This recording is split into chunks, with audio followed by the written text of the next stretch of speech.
ini tak boleh tengok reban binatang, tak boleh dekat-dekat kandang binatang, tak boleh dekat-dekat tempat memelihara binatang. Makan binatang tidak kau larang. Jangan sentuh haiwan, jangan dekat-dekat reban haiwan, jangan dekat-dekat tempat memelihara haiwan. Adakah kau larang memakan haiwan? Kalau kau makan haiwan, kau sentuh tidak? Kau dekat tidak? Tak boleh dekat-dekat reban haiwan. Tidak boleh dekat-dekat tempat memelihara haiwan. Tidak boleh dekat-dekat tempat sembelih haiwan. Makan haiwan tak kau larang.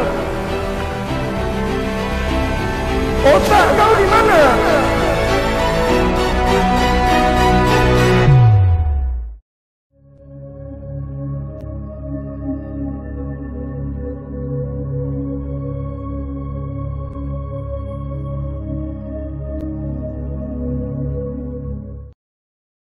Setelah kau dilahirkan, dipisahkan kau dengan diri rahasia kamu. Batin kamu masih sama dengan zahir kamu. Dikarenakan kau makan yang kotor, terus kau bertambah kotor, kau bina jasad kau ini dengan barang yang kotor, yang najis lagi haram, maka batinnya kamu ini semakin menjauh sehingga kau tak tahu diri kamu. Inilah kau baru mau mencari siapa diri kamu sebenarnya. Dikarenakan kau tak tahu diri kamulah sehingga kau tak boleh hidup tenang. Adapun duit kau tak tenang. Banyak pun duit kau, jasad kau sakit. Banyak pun duit kau duduk di hospital, dirawat di hospital. Itu bukan orang banyak duit, itu orang bodoh. Dikarenakan kau tak memelihara, tak mengawal apa-apa pemakanan kamu. Hancur jasad, binasa jasadmu daripada makanan-makanan yang kotor yang kau makan itu. Pembinaan jasad ni, pembangunan jasad kamu ni mestilah dari makanan-makanan yang baik. Faham kau? Boleh cantik jasad kamu, boleh sehat jasad kamu ni, tubuh muhaddas kamu ni boleh cantik, bagus dia dari pemakanan yang bagus-bagus juga. Faham? Kalau kau manusia, kau pandai memilih makanan yang akan kau bina tubuh jasad kamu. Apa-apa yang kau makan, yang kau minum itu menjadi darah dan daging. Itulah yang membina jasad tubuh jasmani kamu. Dari yang kau makan, yang kau minum, itulah terbinanya jasad kamu. Ketahuilah dulu berapa besarnya kau ini. Sekarang berapa besarnya? Dari mana besar badan kau ini? Dari apa-apa yang kau makan, yang kau minum itu. Jadi kalau bertambah besar jasad kau ini dari najis, dari makanan yang kotor, bagaimana jasad kamu ini?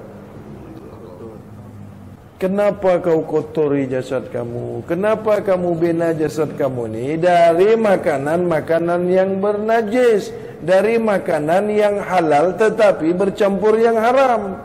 Bagaimana makanan yang dikatakan halal tapi ada haramnya? Dalam bab kesucian, daging itu halal, darah di daging itu haram. Darah itu kemanapun perginya mesti haram. Sedikit pun haram, setitis pun haram, setitik pun haram. Hukum pada bab kesucian. Di bab awam, di bab syariat, di bab fikah, darah ikan tu halal, darah ayam tu halal, darah lembu tu halal. Boleh makan, boleh termakan, sedikit dah dicuci, boleh dimakan. Ingat ya, aku tak kata di bab awam, aku tak kata di bab syariat. Faham kau ini? Buka hati kau, buka pikiran kau, buka ilmu kau. Yang ku cakap ni di bab bab kesucian, di bab ilmu kesucian, di kaum hawasul hawas. Darah itu walaupun setetes haram. Paham haram? Kau bawa kemanapun, kau cuci pun, kau masak pun, dia tetap haram. Di bab kesucian. Di bab awam, di bab fikah, di bab syariat, boleh. Jadi kau pilih yang mana? Jangan kau kata pula aku mengharamkan daging, mengharamkan ayam, mengharamkan lembu. Paham ini? Yang ku cakap yang haram tu darah. Darah apapun itu. Apapun itu darah. Titik saja di baju kau dah tak boleh sembahyang kan? Terkena saja di kulit kau setitik saja, kau sudah tak boleh sembahyang. Lagi kau masukkan ke perut kamu setitik. Tahu setitik? Ini tak boleh tengok reban binatang, tak boleh dekat-dekat kandang binatang, tak boleh dekat-dekat tempat memelihara binatang. Makan binatang tidak kau larang. Jangan sentuh haiwan, jangan dekat-dekat reban haiwan, jangan dekat-dekat tempat memelihara haiwan. Adakah kau larang memakan haiwan? Kalau kau makan haiwan, kau sentuh tidak? Kau dekat tidak? Tak boleh dekat-dekat reban haiwan. Tidak boleh dekat-dekat tempat memelihara haiwan. Tidak boleh dekat-dekat tempat sembelih haiwan. Makan haiwan tak kau larang. Otak kau di mana? Kau buat statement tu, otak akal kau ada ke tidak? Jangan dekat. Makannya tak kau larang. Kalau makan sentuh tidak? Kalau makan dekat ke tidak? Pelik kan? Itu siapa yang buat tu? Kau tak baca kan? Tak baca kan? Aku tengok penyebab virus ni, jangan dekat-dekat tempat penyembelihan hewan. Jangan kau dekati di mana yang banyak hewan, pemeliharaan hewan, penyembelihan hewan, pemotongan hewan. Jangan dekat-dekat orang yang bela binatang. Tetapi makan binatang tidak kau larang. Faham ke tidak ni maksudnya?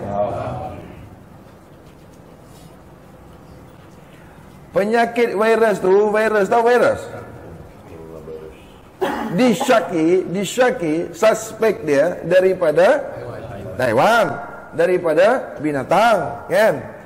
Ada statement tak boleh dekat-dekat sentuh haiwan, tak boleh dekat-dekat tempat penyembelihan haiwan, tak boleh tengok-tengok haiwan. Makan tak dilarang. Kalau makan dekat ke tidak? Sekali aku baca ini apa statement ni? Tengok tak boleh, dekat tak boleh, sentuh tak boleh, dekat rebannya tak boleh. Apa kalau kau makan? Nanti kau baca tu kau jumpa besar ditulis. Besar. Jauhi tempat pemeliharaan, tempat pembelahan haiwan binatang. Jauhi oleh kamu tempat penyembelihan haiwan. Sudah? Jangan kau datang ke tempat yang banyak haiwan lah. Habis kalau tiap hari kau makan haiwan tu, jangan sentuh. Jangan sentuh haiwan. Makan haiwan sentuh ke tidak? Makan haiwan dekat ke tidak? Nanti ku cakap tak ada ku cakap dah. Kan dah tak boleh cakap balul kan? Tak boleh cakap bodoh kan? Tak boleh kan? Mana boleh cakap bodoh? Cakap bodoh kan tak boleh. Sebab dah jangan tak boleh cakap bodoh lagi. Aku kan dah janji tak boleh cakap bodoh. Kan tak boleh kan, dah janji kan? Tu makanya aku tak mau cakap aku ni nak bagi tahu, bukan ku cakap kau bodoh. Kau fikirlah sendiri, jangan sentuh haiwan. Jangan sentuh haiwan. Jangan pergi ke tempat.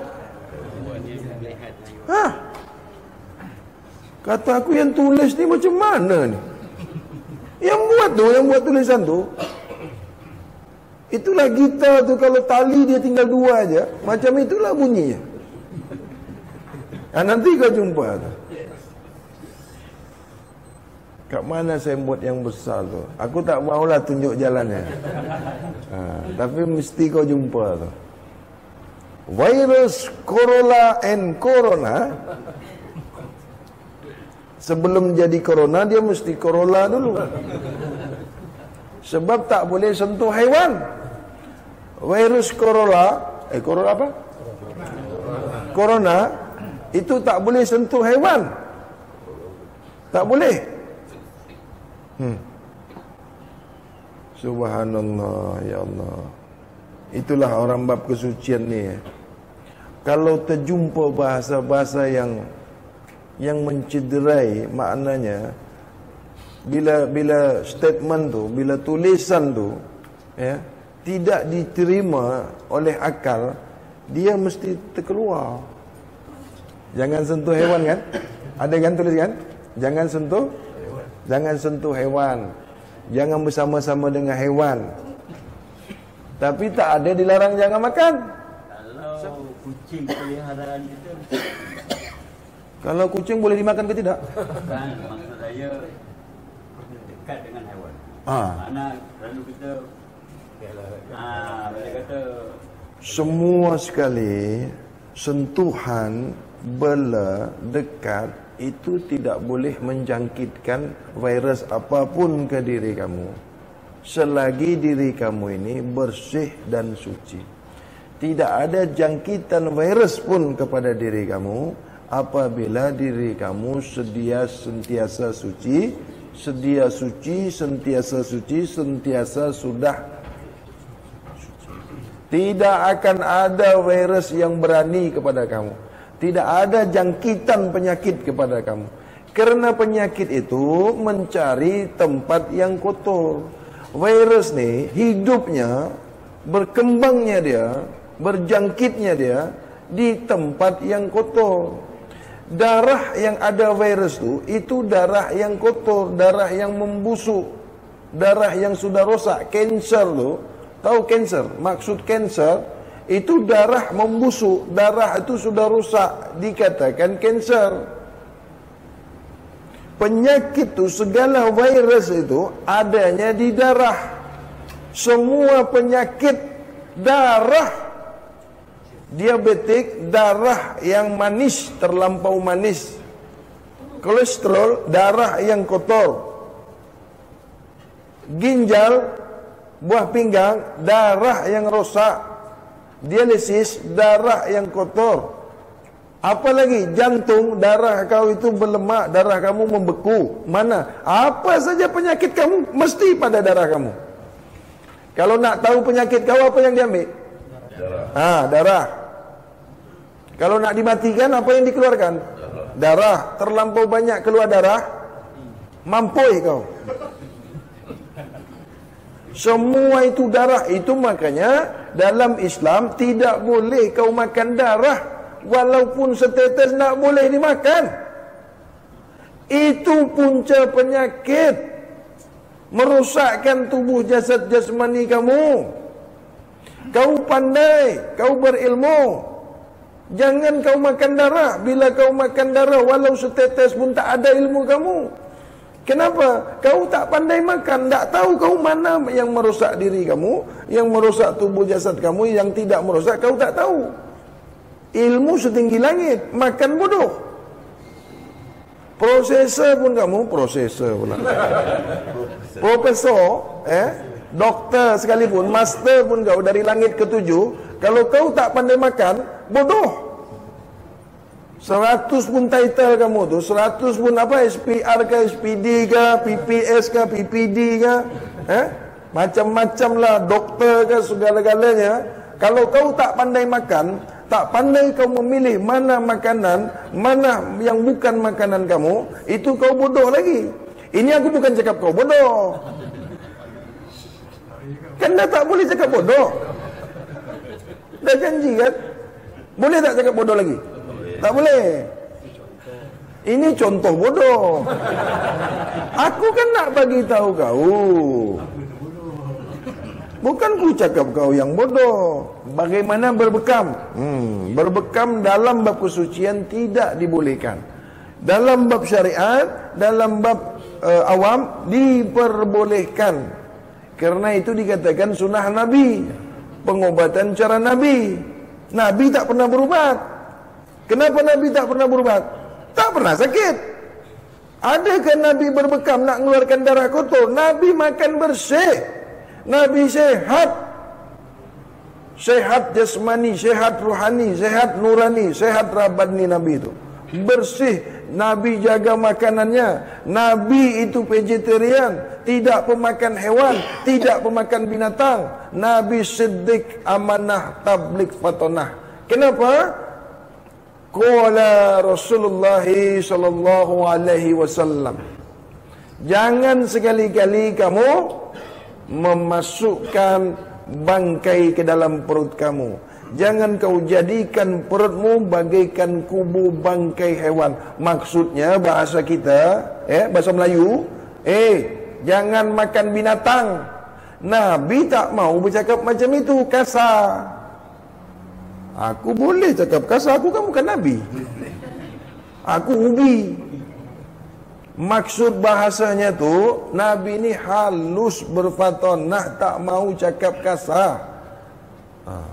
Jangan kau jadikan perutmu bagaikan kubu bangkai hewan, bangkai binatang. Maksudnya, jangan makan binatang, jangan makan hewan. Itu makanya Nabi tidak pernah sakit, Nabi tidak pernah bekam.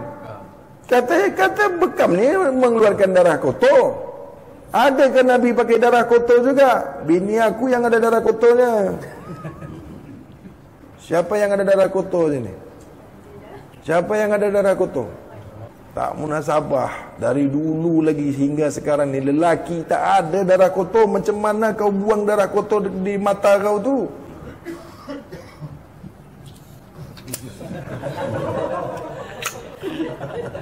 Subhanallah. Di mata kau letak sinilah. Mata kau tu banyak darah kotor kan? Kau bekamlah mata kau.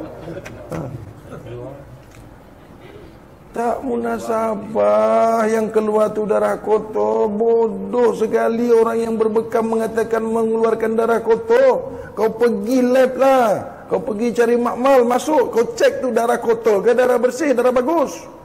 Oh, berbeku kata dia, hitam, darah dah bergetul, hitam lah. Tidak ada bekam di kop tu, kop tak ada darah kotor yang keluar. Tak ada aku cakap balul ya? Ada aku cakap balul? Tidak pernah keluar darah kotor dari luka. Kau lukakan ni di kepala otak kau tu, tak akan keluar darah kotor lah. Ada tapisnya ke bekam ni? Ada pakai tapis kah? Ada tapisnya? Macam mana darah kotor yang keluar? Kalau kau tapis pun darah bersih yang keluar. Sebab bertapis. Tahu bertapis? Tapis ni, disaring ni, yang tinggal apa? Kotoran kan? Jadi kalau yang keluar, ni contoh ni, kalau ada tapisnya di bekam kau tu, yang keluar yang bersih. Sebab bertapis. Bertapis tu yang kotor tak keluar. Sebab kau tapis. Bekam kau tu ada tapis ke tidak? Jadi yang kau cakap bekam kau boleh keluarkan darah kotor? Fitnah apabila kau kata pengobatan bekam ni daripada Nabi. Tahu fitnah? Wallahi fitnah. Zalim kau mengatakan Nabi itu berbekam. Kau tak faham Nabi itu berbahasa bekam tu. Ketika Siti Aisyah didatangi isteri sahabat Rasulullah. Ya Aisyah, Ummul Mukminin. Di mana ya Rasulullah? Ya Aisyah, di mana Rasulullah? Baru habis berbekam tadi, kata Aisyah ni. Baru habis berbekam. Cantik bahasa Aisyah ni. Kau tahu berbekam ke tidak? Ini. Ini ada kamera.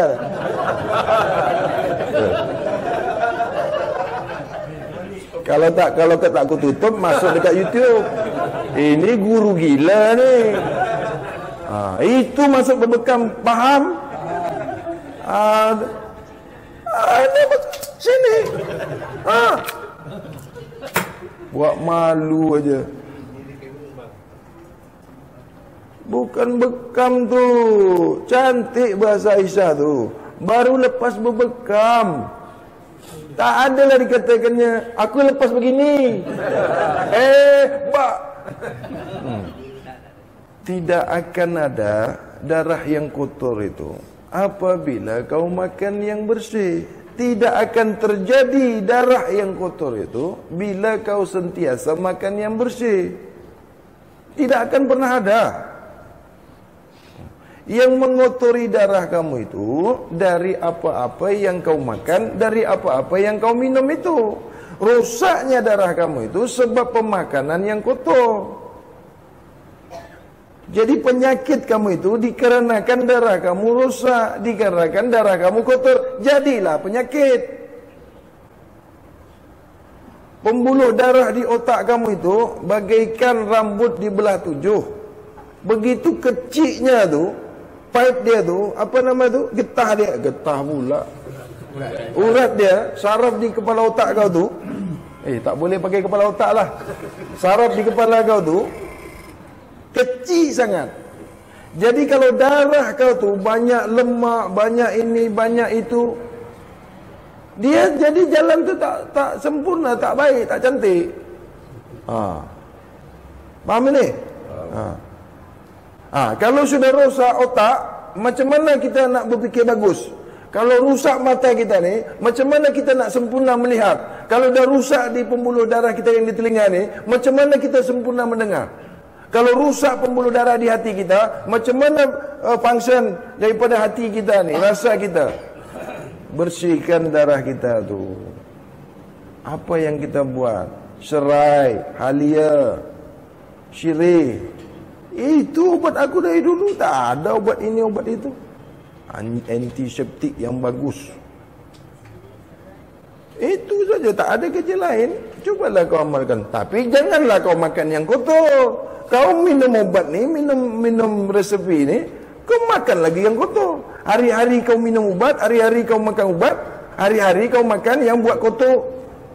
Darah kau sama juga. Hari-hari minum obat diabetik, hari-hari makan yang buat diabetik. Hari-hari kau makan ubat kolesterol, hari-hari kau makan makanan yang buat. Bila nak sembuh? Mampu ya adalah. Tak boleh cakap